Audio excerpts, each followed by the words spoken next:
Менде дагы бардык аял затына таандык бакыт бар деп ойлогом. Жаш келин катары баары сыйлап, жолдошум көзүмдө карап турду. Качан кайтып, жолдошум мени басынтып, адам катары санай калган билбей деле калдым. Алгач сөгүп, анан кечирим сурап, акырында кол көтөрө баштадым. Бит башым көбөгө. Ар күнү чыр чыгарат. Кызыкчылыктарымды абалымды сурап да койбойт. Бул кордуктарды эч кимге айта албайм. Кимге барам? Бет башымдын көгөргөн жерлерин жаап жашырып, элге көрсөтпөйүн деп чыдап келдим. Болду, токтотуш керек. Мындайга качанга чейин чыдайм?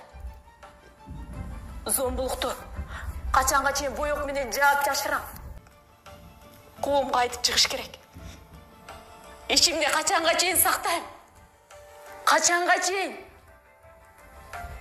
Айланадан, жакындардан, бийликтен жардам сурап, зомбулук башталганга чейин эле токтотуш керек болчу. Мени басынып, жүрүшүмө кайдыгер карабагандар бар.